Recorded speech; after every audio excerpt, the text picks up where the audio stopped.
Welcome to the Choralosophy Podcast. I'm Chris Muntz, and you are listening to Episode 4, Seeing the Trees. This is part one of what will be a two-part episode. This part is brought to you by RyanMain.com. Ryan Main is a composer and clinician and educator, works with the children's chorus here in Kansas City, and is just an awesome all-around human being. And one of the things that I would want my listeners to know about is his self-publishing website, where if you are a teacher of students who are looking to find something inspiring to sing, and you need to really find that piece that's going to get them locked into your program, check out RyanMain.com for some great resources. You can enter Choralosophy at checkout, and you'll get a 10% discount on his site license, which is also kind of an innovative thing. He has one fee for each PDF that you get the license to, and then you just get to make as many copies as you need, which is a nice feature of his site. So check out RyanMain.com.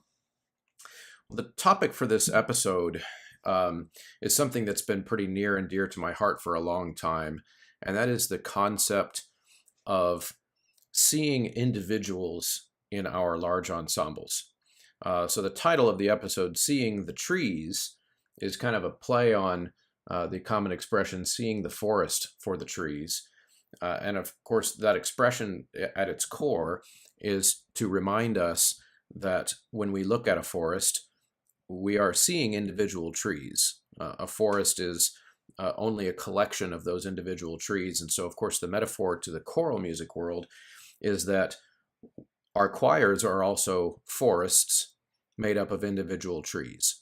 And I think it's important for us to have a philosophical foundation that prevents us from overlooking that very important fact, that our singers, at whatever level they are, elementary school all the way up to the 92-year-old church choir tenor, are individual people with their own stories, their own backgrounds, and we can't be perfect necessarily, I don't think, as directors. None of us can, in being able to meet the needs of every single person. You know, we all know that you can't make everyone happy all the time, but at least it should be an ideal, an ideal defined as something that we never probably could actually achieve, but it doesn't mean we shouldn't try to move towards it, right? So if you're shooting for an ideal that has already been achieved, then it's no longer an ideal. It's just the way things are. So for me, this reflects an ideal, and this has been something that was on my mind even today as I got up. It's something I think about every day as I prepare for class, preparing young minds, adults, whoever it is, for a year or a day, a unit of learning, right? And of course, we learn music in our classrooms, but we also learn how to grow as human beings through the medium of choral music. And it is the value of an individual identity and characteristics in a group setting that really inspires me to try to reach every single one of my kids. So many people try and solve the problems of group dynamics by asking members of an association, whatever it is, to subvert themselves to the group, to disappear into the fold, and not make too many waves, all those expressions that we hear. And in so many group settings, including my beloved choral art, we are asked to blend in, right? We think of that in terms of the way we sing, but there's also a certain ethic, I think, in a choral rehearsal that to make sure that it's not all about you, which I agree with. But I think there is a nuance there that I would like to discuss in this episode, and with some thoughts here at the beginning, but also with guests that I have coming on later. So let's talk about the technical aspect of blend first as an example. And again, this is just going to be a metaphor using the same forest for the trees example that I brought in before. So in many choirs, I think too many, blend is achieved by people taking everything that is special about their individual voice out of the equation. I'll give you some examples. The use of band-aid vowels is what I call them. In other words, modifying all the vowels towards oo so that all of the overtones, the formant of the singer's formant, goes away. And I think we do this in the choral profession simply because it makes blend easier. In other words, if there are less audible overtones happening above the fundamental pitch, then it is easier to get singers to agree. But of course, we lose a lot when we do that. Not only do we lose legibility of the languages that we're singing, but we also lose that ringing vibrance to the tone, and we get something closer to that choral oo and choral ah synthesizer MIDI sound, which I acknowledge, especially working with younger kids, sometimes is the fastest route to blend. But as you will hear in future episodes, when we do talk more technical things beyond the philosophical things, you will hear that I almost always come down on the side of doing whatever's harder, because I think it makes the education more valuable. But that's not really the topic of this episode. This is an example. So if we think about blend as getting rid of all those singers' formants, all of those audible overtones, think the brilliance of the tone, then we lose so much. And of course, it is true that if you have one singer in an ensemble who knows how to create those sounds, they will necessarily stick out, right? And they will cause a blend problem if they're the only one who is singing correctly. I've always felt, though, that why make the one singer who is singing at least somewhat correctly in your ensemble be the one to change? Instead, do the real work of getting everyone else on that page and using that singer as an example to try to build the sound up. So I teach the concept, as you might already guess, very differently with blend in my choirs. So my ideal is that each singer adds everything that is special and best about their ability to the best of other members. Doesn't mean I'm perfect in achieving this, but that is the ideal. As I said before, if I had achieved it already, it would stop being an ideal. That's something that we work towards in all of my ensembles at all levels. The singers are told to use your strengths and lean on your neighbor for your weaknesses. The end result is a sum that is greater than its parts, and it's still cohesive and still unified. The metaphor then to life and society should be self-explanatory, right? If we are all contributing what is best of us and relying on each other when we are weak, then everybody is stronger as a result. And that's where, to me, individuality and working together in a group are not oxymorons. They intersect. If you understand that what individuality or individualism really is that it's the idea that our primary source of information about a person can only be derived from that individual person.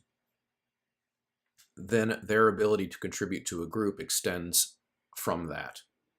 Right. So here's an example of an exercise that I do with my high school chamber choir. At the beginning of each school year, we go on a retreat out of town overnight, do a lot of rehearsing, of course, but we also do a lot of group philosophy building, mission building, getting to know each other, of course, all the dumb games that you would imagine playing on a school choir retreat. But one of the things I ask them to do every single year is I ask them to go around the circle and brag, which they're very uncomfortable with at first. But what I'm asking them to do essentially is to go around the circle and everyone share something that they plan to contribute to the ensemble. In other words, something you're good at that you feel like by you being here, the ensemble will be better. And here's what you're going to contribute. And the moral of that is to help them hold each other accountable. Hey, you said you were a good sight reader and I don't see you leading. Right? So you're able to hold each other accountable. But then that's not the only side of the coin. Then we'll go rehearse and we'll go do other stuff. And then at a later little group discussion, I will make them all go around the circle and also share something that makes them feel like they don't deserve to be in that choir. And you might be immediately thinking, my goodness, that's so negative. It's actually not. When they actually participate in that activity, by the time we get around the circle, oftentimes they're crying, but not in a bad way. They're starting to realize that they are not the only one in the ensemble that has weaknesses. the soprano who looks at the soprano next to her and is super jealous of how good of a sight reader she is or how beautiful her voice is. Well, then that girl gets to see that the other girl also has insecurities and things that they aren't able to do well.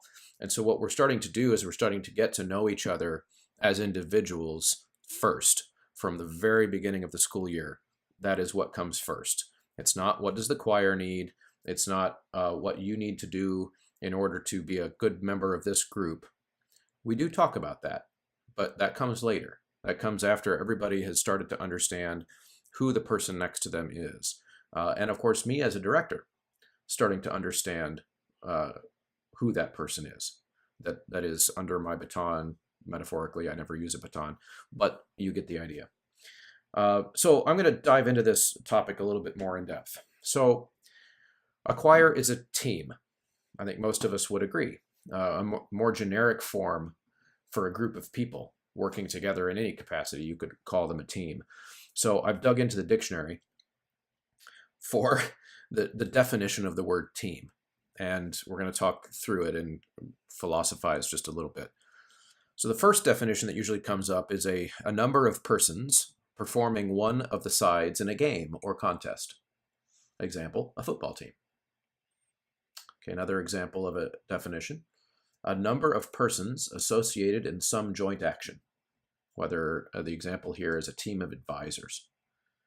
Another definition, this one's special, two or more horses, oxen, or other animals harnessed together to draw a vehicle, a plow, or the like. So, of course, of those three definitions, most people are familiar with number one, the sports context. This definition tends to work in that setting because everyone's goals are aligned. Everyone wants to win. If you're on the same team, that's the easiest place to be on a team because from goal one is to win, and everyone shares that goal. It's a very rare outlier of someone who would be on a baseball team trying to lose, right? So that is a natural alignment of values. So they compete together for everyone's mutual interest. But what happens then when two individuals within a group have conflicting interests? Well, too often, organizations treat their human members like they are using that third definition about the oxen and the cattle. The person who can find the most people on their side within the team tends to bully the minority and claims the virtue of having the team's best interest at heart. The next step is to chain that dissenter to the yoke of guilt by saying, who are you to go against the will of the team?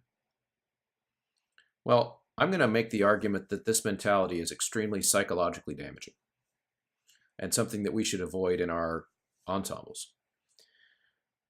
It is damaging to all involved, yet we do it every day at all levels of our society, from government all the way down to elementary school playgrounds. The damage comes in the overall reduction of the quality of the group's output. But more importantly, it damages the self-esteem of the individuals in the group. Yeah, that's right.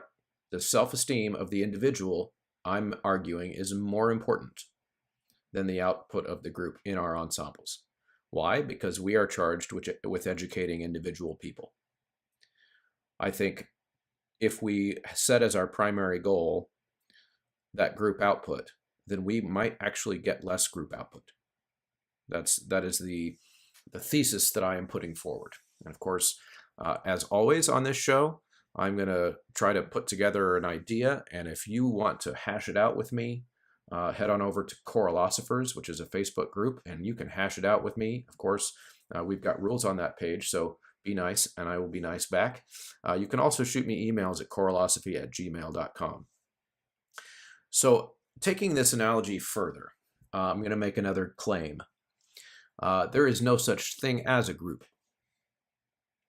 Okay, there's no such thing as a choir. There's no such thing as a forest. All of those things are abstractions. So in the philosophical lingo, an abstraction is a creation of the human imagination in the abstract. Okay, so something that is used to describe a concept, but is not in itself a thing. Okay, so here's what that would mean. The forest analogy. here's how you would test that theory. You drive to the nearest group of individual trees and try to point to the forest. Okay, so then you would say, all right, so I've pointed at that group of trees over there, and then if you were to draw a straight line from your finger towards the trees, it would eventually land on not a forest, but it would land on an individual tree. The lesson to be learned, and again, this is not intended to have any practical purposes other than to explain a philosophy, a mentality, right? The lesson to be learned by this is that without the reality of the individuals, the abstraction of the group of trees would not exist. So they are fundamental. Therefore, the healthy self-esteem and confidence of the individual must be maintained. Only then, if that is your primary goal, can the group achieve greatness, a great sound, a great blend, the one rating at your competition, all those different things that you might be striving for. That'll be a future episode of what our good goals are, I think, as conductors. But my argument is essentially not that the group is not important, but that it's secondary. Its success is a result of thriving, happy individuals that get something out of their rehearsal and that then will want to put something in voluntarily. They will want to contribute their all to the group because they're being fed emotionally, spiritually, musically, whatever it is. So as a conductor, I try to find as many opportunities as possible to make individuals feel important. Find the special skills each singer has, figure out a way to point them out, use them in a rehearsal, especially if I have the feeling that one of my singers is feeling very weak. Find something, even if it's totally insignificant seemingly, that student is doing well, and point it out. Having individual conversations as much as possible is something I try, but in my high school program, my goodness, I just can't. It's one of my biggest insecurities about myself as a teacher is that there's 320 kids in our program.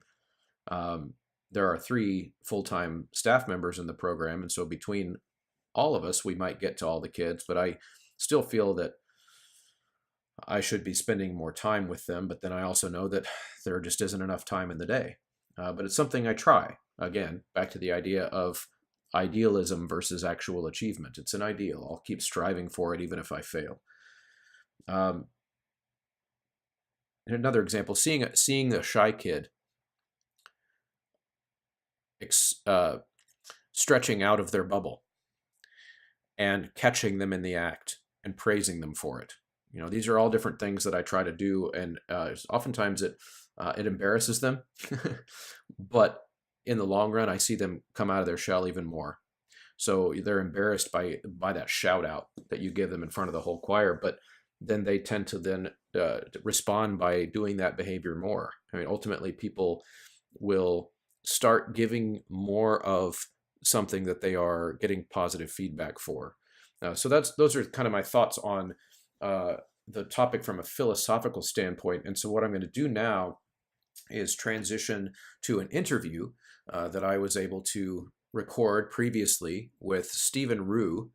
Stephen is a high school choir teacher near me, someone who grew up in the Kansas City area and have been friends with him for a long time. And I thought he would be an interesting person to talk about this topic with and bounce some of these ideas off of, because he's had a little bit of a different teaching path than I did and spent quite a bit of time in 5th and 6th grade. I've been at the high school level as a teacher my whole career. And so his perspective of having been with elementary school kids and then transition to the high school level might be kind of an interesting insight into how kids grow up and see their individuality, their own contributions to the world. So here comes Stephen Rue. I'll transition over to that interview. I hope you enjoy.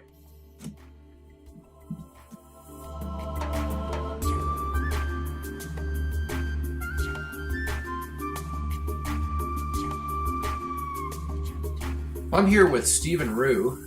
Stephen is the choir director at Raymore Peculiar High School, which is south of Kansas City, actually touches Lee Summit, where I teach, to the south. And I've shared with you some of my thoughts and feelings about, and insecurities, I guess, with this idea of finding the individual spark in each of our students even though we tend to teach in these big groups. And I thought Stephen would be a good person to bring on the show to hash out some of these ideas, because he's had a little bit of a unique path through his education career, having spent quite a bit of time with high school kids, but also with elementary school kids. And I immediately thought, wow, that might be an interesting conversation to have, because I wonder if there are any key differences with working with those different age groups. I never have had a chance to do that.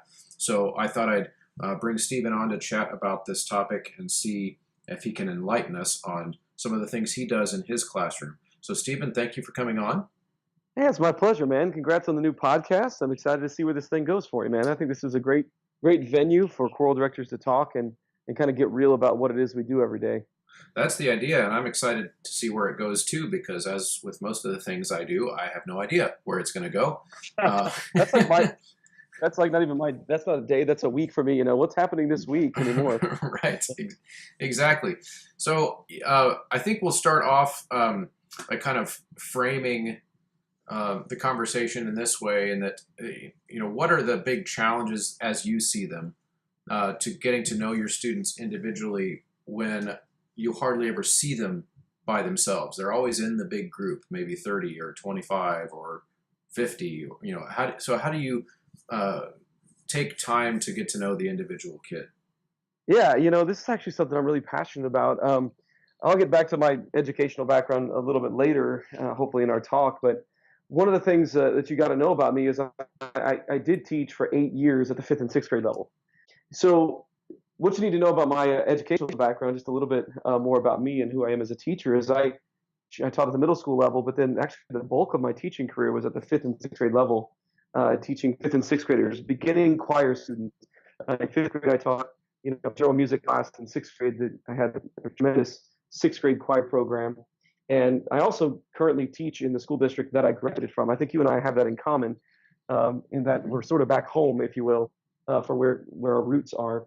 And so in teaching the fifth and sixth grade level and moving up to the high school just last school year, I was a little concerned. What does it look like to teach a high school student different than an intermediate school, is what we called it, student and singer? And what I found is they're all kids, and they all want to know that there's an adult that cares about them. And for them to truly give their best and find their real selves, they need to have that adult. And so a few things that I've done in my classroom teaching at the high school level is I've built off that fifth and sixth grade model. And back in fifth and sixth grade, I had a rule when you came into my classroom that you really had to say hello to me when you walked in the door. We actually had, what does it look like to walk into the music room every day? And step one was say hi to Mr. Rip. It didn't mean you had to give me a high five. You didn't have to fist bump. You didn't have to touch me, but you had to say hello, wave, something like that. And it let me know where they were, like how their day was going, just by that little interaction. And no matter how big that class is that walks in the door, with each and every student, I had a chance to actually engage in them, like look them in the eye and see them as a human, see them and have them see me as a human. And for whatever reason, I thought that was too, I guess, little kiddie for high schoolers. But you know what? It's not. I've employed that at the high school level as well, and I've seen tremendous impact in my program, not just for the individual kids, but the way they interact with one another, and for the growth of the group and the growth of the individual as well. We have that rule, you have to say hi at the door. And my men's choir, that we call them the Black and Gold now, they actually have taken it a step further, and they all want to shake my hand. And so you'll see when the men's choir walks in the door that there's actually a line of young men waiting to walk up to me. Typically, I'm at the door, but sometimes I'm in the room, and they're all just walking up. Hey, how's it going? Shake hand, and then they can go to their spots and be on the risers by the time the bell rings. I've even had kids that were my former students in fifth and sixth grade that in fifth grade or whatever, that group of kids are now my freshmen. And one of the young ladies walked in the first day, and she walked up to me and she said, "Do you remember?" And I said, "I think I do."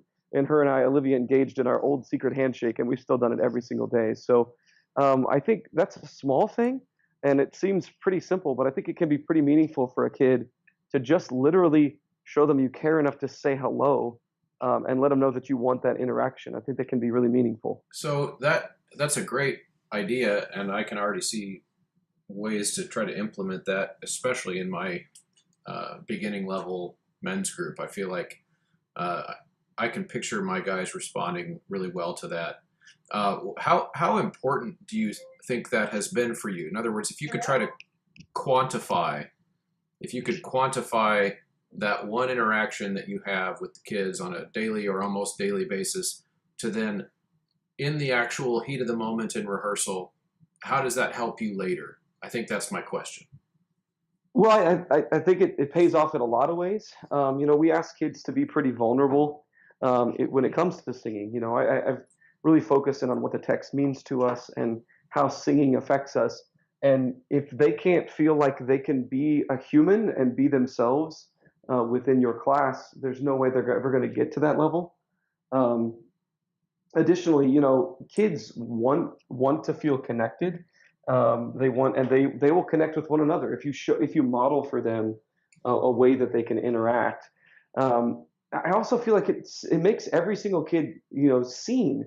We have these kids that will come in, and I don't know. I guess I think you'd agree with this, that the kids that we often get, I don't know, charged with, the kids that we see the most are the kids that are the really high flyers and the kids that are the ones that are the troublemakers. And it makes those kids in the middle get noticed, I guess you'd say. Hmm. Yeah. So what if? So that kind of addresses one part of my topic for this episode, which is ways in which we can try to reach out to each individual kid and engage them. And I think that's a great one.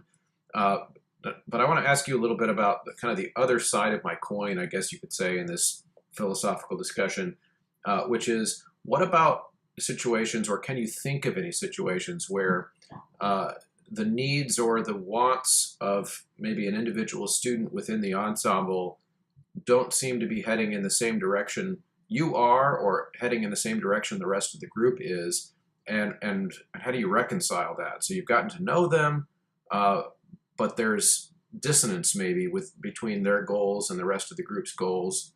How do you approach that?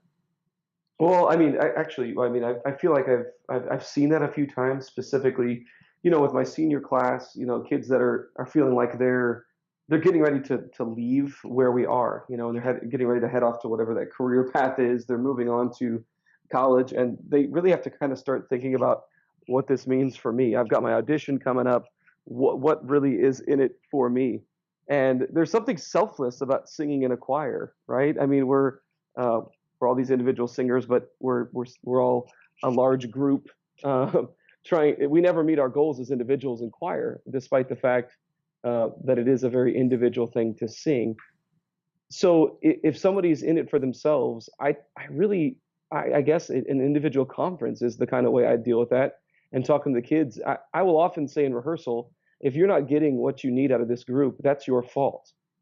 let let me know what it is that you need for yourself, and making sure that they're all rowing in the same direction, we get the results we need of our choir.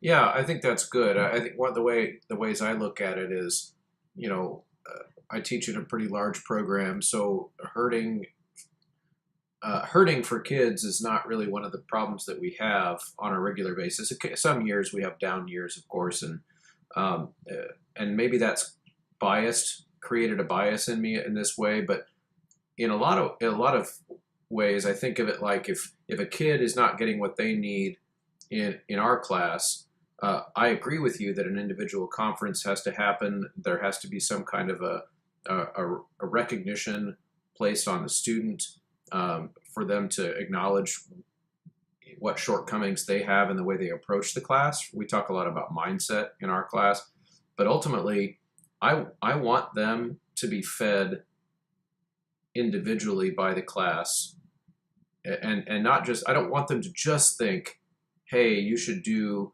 what the group needs you to do. Because ultimately, I think long term, those are the kids that fizzle out. I know that for myself as a singer, I was able to, in choirs, still to this day, I was able to think on both sides of the coin, which is, what can I do that the group needs me to do that will make the group better? Examples, even in my adult life, I will sing alto, I will sing tenor, I will sing bass, I will go wherever the choir needs me to go. But at the same time, I still need to get something out of it for myself. I need to feel something. I need to have an experience. There are personal needs that I have in the choir too. So I think that's really what I'm getting at, and I wonder if you ever um, come across situations where your students maybe can't articulate that, but maybe that's what's going on. Perhaps, yeah. And I think one of the things that I've taken on this year is the idea of student leadership, and I think sometimes instead of feeling like you need to find those spots to step out and be a leader. And so this year we started what we call the choir council, and so I've got like choir presidents and those kids that are the ones that are rowing us in the and pushing us to be better musicians. Those top flight kids will often feel like the other ones aren't living up to what the demands. The other kids are dragging them down a bit, if that makes sense. They're such Hmm. solid musicians, especially in my program as it builds. These other kids aren't up to snuff. They come back from Allstate and they go, man, why can't everybody be like all those Allstaters that I was just with?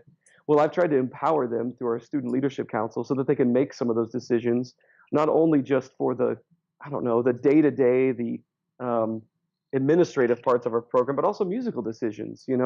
Empowering those kids. Hey, would you come and listen to this and tell me what you feel like this phrase needs? What are you hearing from the group? Give us that feedback, and having one of them step out and be my ears, so that we can build from that. It's super empowering for them. They also get to like have ownership of the music. It's not just something that we've edicted from the stand, from the podium. This is what this phrase should sound like, Hmm. but it allows them to make it more organically, and it's their phrase. It's not my phrase that they're pushing out.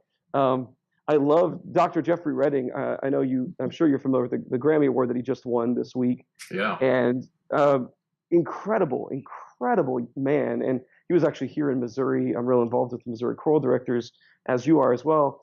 And he was here this summer for our 910 honor choir, and just a phenomenal guy. And one of the things he said in an interview, I recently saw this episode of a CBS thing that they did about him. He said, "I can't make chairs sing. I owe everything I have to my students." And he's so right. We have to empower. We can't just be in an empty room and make our art happen. Hmm. We rely on these young people and them each individually to give their very best so that we can actually be successful at what we do. It's this incredibly powerful thing. Yeah, I see it as a metaphor for life.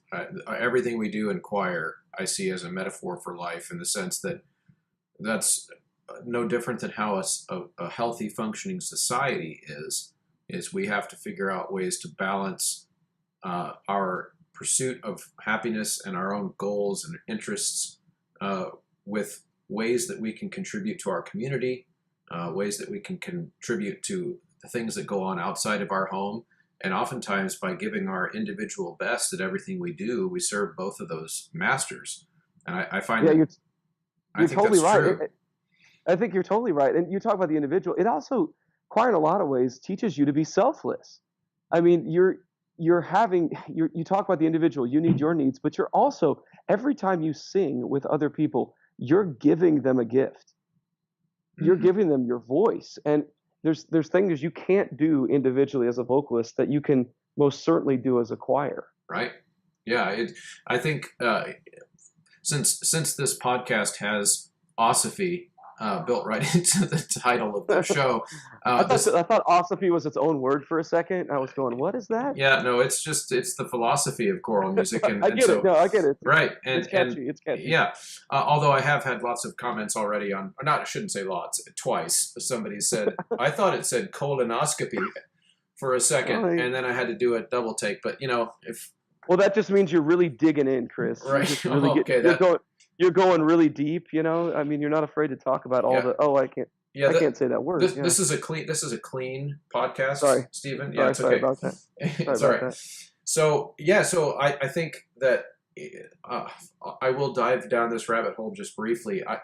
The Okay. the term selfless I find to be problematic because we tend to use it as an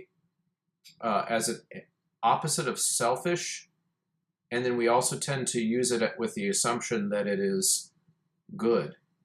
And but if you look at the actual word itself, selfless, to me is it kind of has like without a self in it. And if we could like somehow figure out a way to interpret that word without letting especially young people think that it's a great idea to not have a self. In other words, to not have skin in the game, to not have their own interest when they come into our classroom. I want them pursuing something that makes them happy. I would never. Okay, so how about this? Giving so much of yourself that there's nothing left to give. Yeah. But I think there does need to be an expectation that something you'll get something back. It's an exchange. When we sing with each other, we're not just giving our voice, we're getting someone else's. Absolutely, yeah. It's an exchange. I think For that's sure, and there are no great choirs with only one great singer. right. Yeah, absolutely. It can't be done by yourself, but at the same time, there is tons of benefit to the individual from doing it, and I think that's where my metaphor to society comes in. I feel like there you can't have a society by yourself either, but at the same time, if everyone's ethos, everyone's idea is I'm just going to come into this interaction with other people and uh, and just give with no expectation of getting anything back, then I think that might be something that works really well in the short term, but I think it could kill people's spirits. I think about the way um, that would work in a choir rehearsal. If somebody came in only concerned with what their neighbor was doing and how their neighbor was feeling, they might miss every beautiful musical moment and amazing soul-feeding moment in the rehearsal. And they didn't earn anything. They didn't get anything back from the experience. And I think those are the kids oftentimes that might burn out. Well, for sure, I think what you're saying is accurate, and I'm not sure how we got down that rabbit hole. Um, Hey, that's the show, man. yeah, I guess deep thoughts with Chris Muntz, I suppose. Um, Yeah, I think, and I think it's not like the same thing as being selfish either. And that term bothers me too, because it's like there are good reasons to have your interests at heart. I mean, how many times have you heard somebody say to someone, "Oh, honey, sweetie, you've got to take care of yourself. You won't be able to take care of anyone else if you don't take care of yourself." So, we hear that, but I don't think the world really teaches us to do it. It's like you're told that you got to take care of yourself, but as soon as you do, you're selfish. So it's like, right. I don't know. I'm not sure. I agree with you there. I'm gonna push back on that just a bit go for it. because I think what we do. I mean, I think one of the reasons I put so much into these kids every day. Like I go and I give my very best, and I do it and I feel selfless. Like I feel like I am. I don't know what the right word is, ministering to these kids, but I'm legitimately, there are days when I'm sick and I'm tired and I still go to school and I give them my very, very best. And it propels back to when I created my own mission statement. And we don't need to get into that story, but I created a mission that says I will give my very best for every student every day. And that's what I'm committed to. And I go into that classroom and I feel like I'm giving all of myself. But you know what? I am so rewarded through that activity. And I think that by being selfless, I get so much more. In fact, I've been blessed in so many more ways through my students, through the interactions with my students, so that this relationship is not, even though I feel like I'm being selfless, I'm reaping so many benefits from that it is very, very strongly like the ledger is on my side, if that makes any sense. Well, then, Even though, yeah, then I would say you don't disagree with me. That's okay, that's my point. Is that we get something out of it, and that's why we do it. So I think the world sends us conflicting messages in the sense that you should take care of your own health because, of course, and your mental health, your emotional health, and all of those things. And that seems so obvious. And of course, there's lots of science to back up the fact that we have to do that for ourselves. But then as soon as someone sees someone else doing that, I feel like there's this viper that comes out and says, "Oh, that person's so selfish."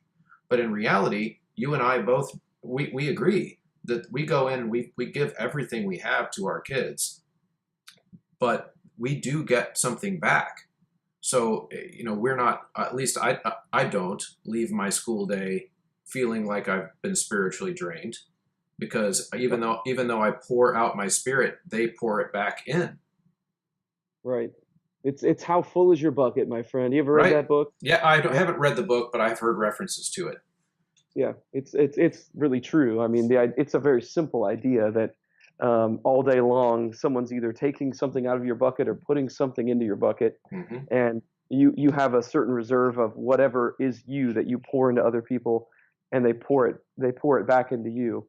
And the idea is to find that equilibrium and find something in your life that you pour into that fills you uh, enough that you're energized to just keep going. And I mean, that's oversimplification, but that premise is so true in choir. We come into a rehearsal. I don't know how many times it's happened where a singer has come in that door when they're greeting me at the door and they're having a rough day.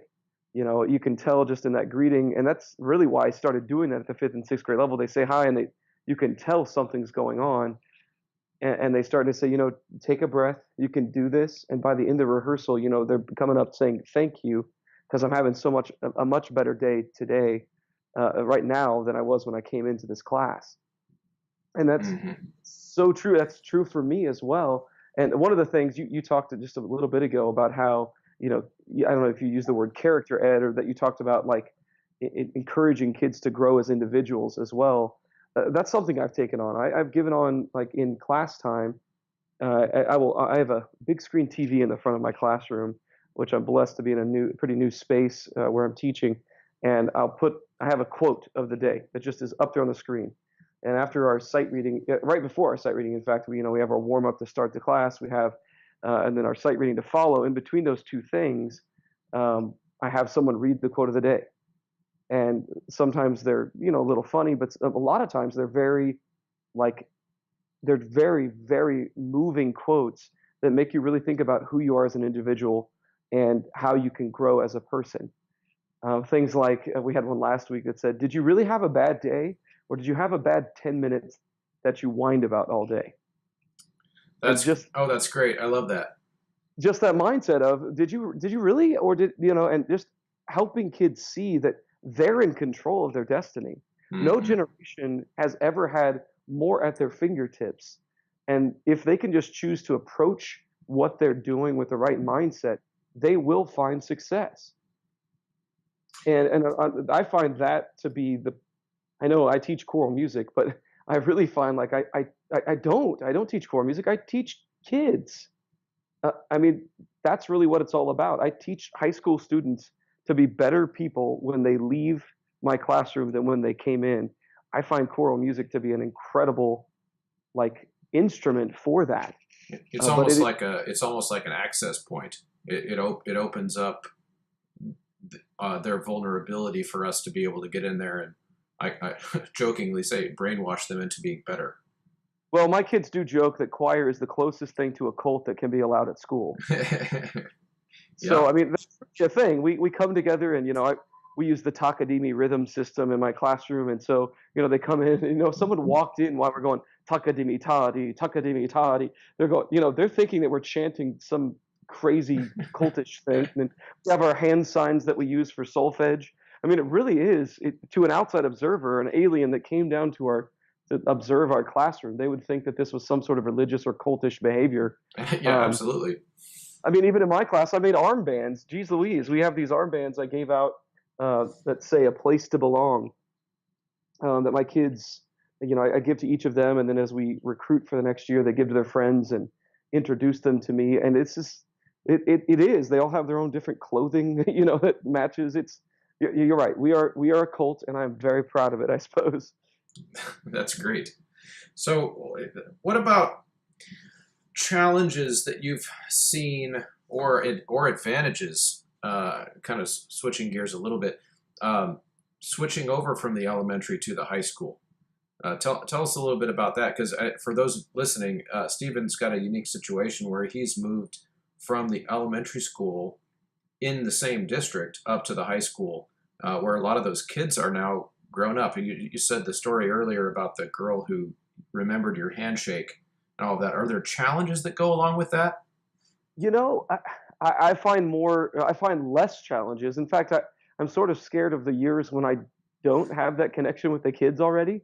Um, for lack, I mean, it's almost like I have built-in street cred with all of the kids, even if they're not in my class, that because they already know me. They already know that I'm a trusted adult. I mean, for a lot of them, because I was the music teacher, it's a good class, especially at the fifth grade and sixth grade level, that we got to have a lot of fun. You know, we played singing games, little learning games, and so it was a classroom that they knew, a classroom culture that they could, be themselves and have fun in. So I was the cool, whimsical teacher that, and back then I was way younger, and I was the handsome young man that they already knew.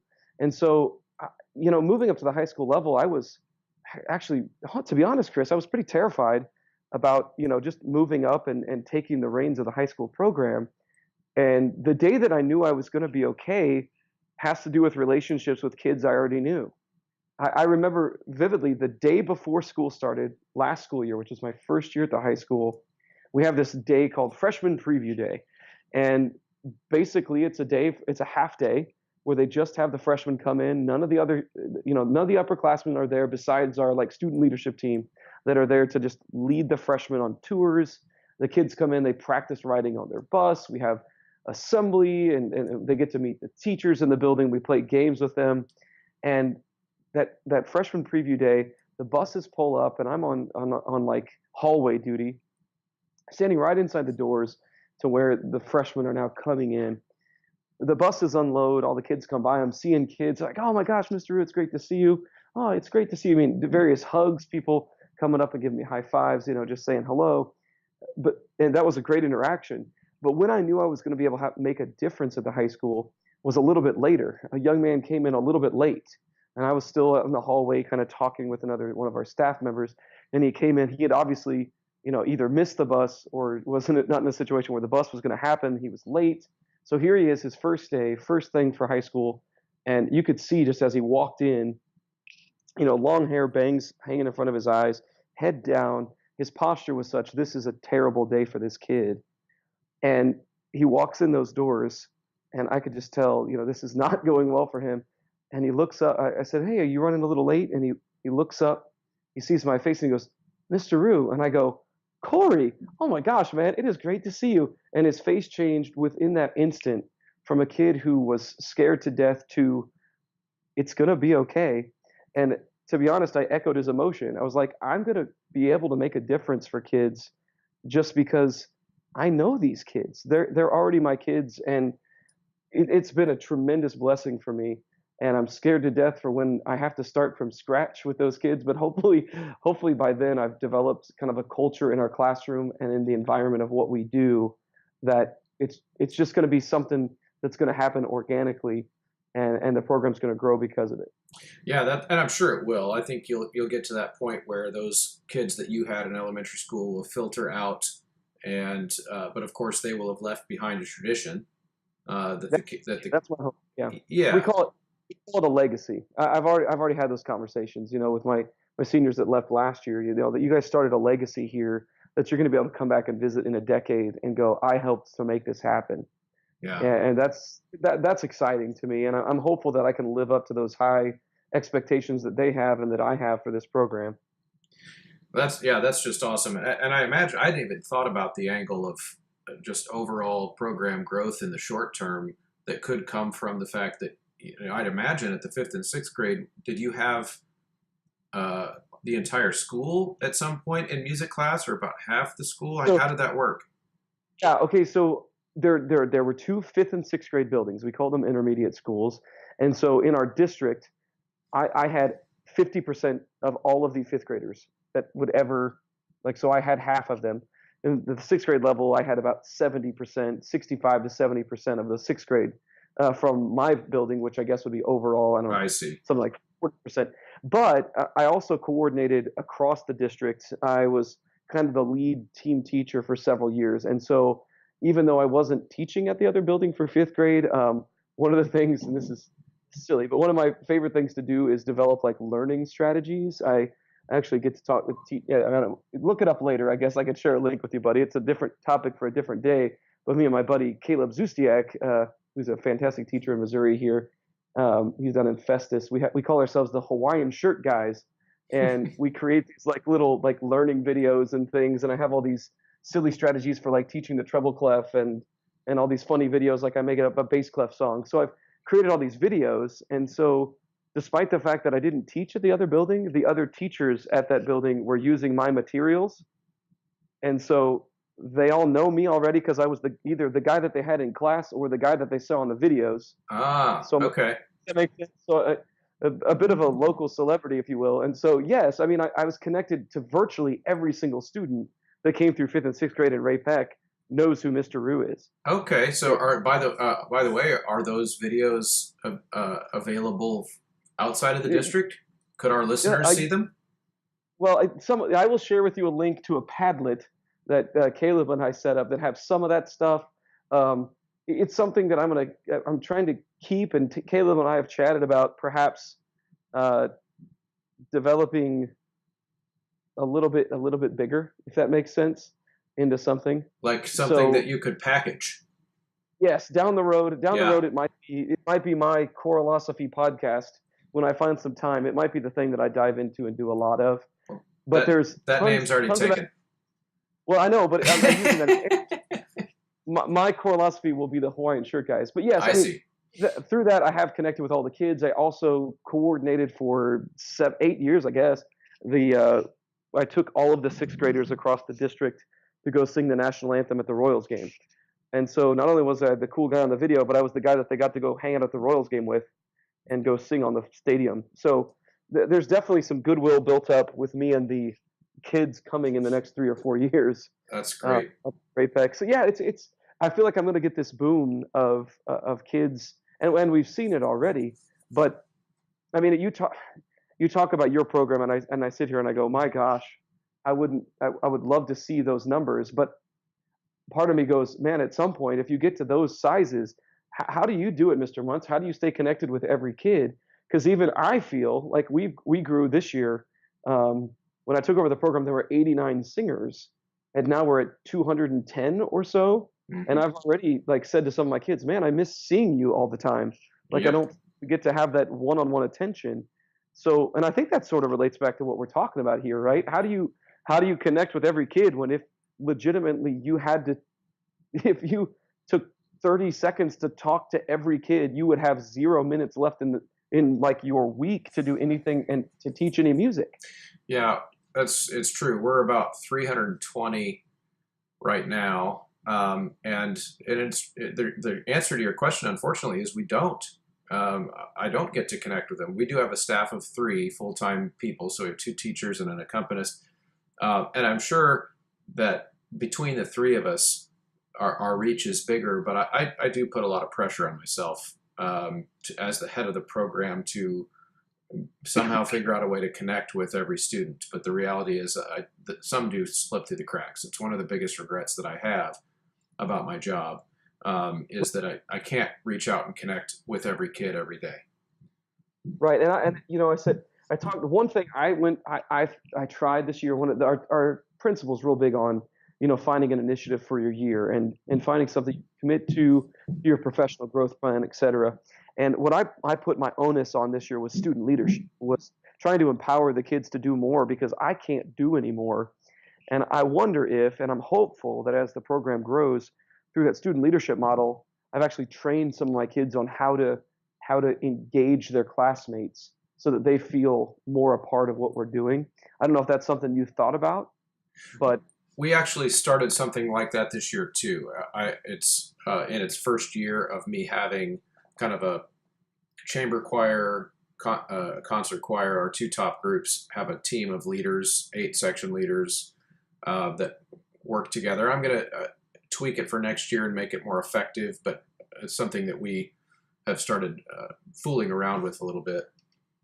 So, Stephen, we're going to go ahead and wrap this up here. But before we go, I hear that you've written some music, and you've got some stuff published. I want people to know about that, especially with your kind of wide age range of expertise here.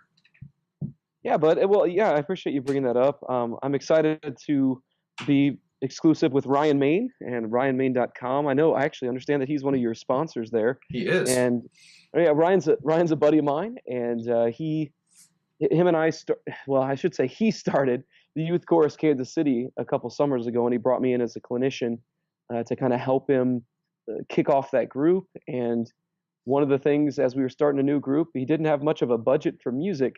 And I said, well, I have a few arrangements I've done for my students, and you'd be welcome to those. I don't know how good they are. And he thought they were pretty good.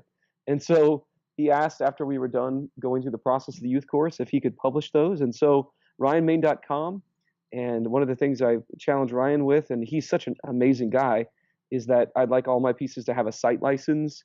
So if directors are looking for pieces of music that they can reproduce ad nauseum, and if they have big choirs, sometimes I know when I was working with my 5th and 6th grade choirs that, would have 160, 180 kids, and it was very, very expensive to even add one title to a program. You can buy a site license and copy them to the heart's content. So available at JDB Pepper as well, but I encourage you guys to go through RyanMain.com and order them through there for the site license. That's awesome. And of course, Choralosophy listeners can enter the promo code, the show name Choralosophy, and get 10% off, which is an even better deal. So I didn't know that was a thing. That's pretty cool. That is a thing. So thank you so much for coming on and talking about this important topic. I'm sure lots of listeners out there are always looking for ideas and struggling with this idea also of wanting to get to know their kids. And I think this was a good step along the way. Thank you so much. Hey man, appreciate it so much, and I hope to come back again sometime, buddy. Thanks for having me. Awesome, thank you. Thanks for sticking around to the end of the episode. I hope that means you enjoyed and felt your thoughts provoked during this episode and this discussion. Stick around and continue listening. Encourage you to the next part of the episode. I will be talking with Anthony Maglione, who is the Director of Choral Activities at William Jewell College, just north of Kansas City, and we're going to discuss the similar topics from the angle of the older students, those kids as they've grown up and become, I'll call them miniature adults, as they're trying to really find themselves. Does this topic of individuality change? Does it mature? We'll get Tony's input on that. If you enjoyed the show, or if you didn't, I encourage you to go on the store or the platform that you listen to podcasts and rate and leave comments. It's very helpful to other people finding and making decisions about what shows that they would like to listen to. And of course, a reminder to head over to RyanMain.com and check out some of Ryan's awesome arrangements and original compositions. Thank you very much, and see you next time for part 2.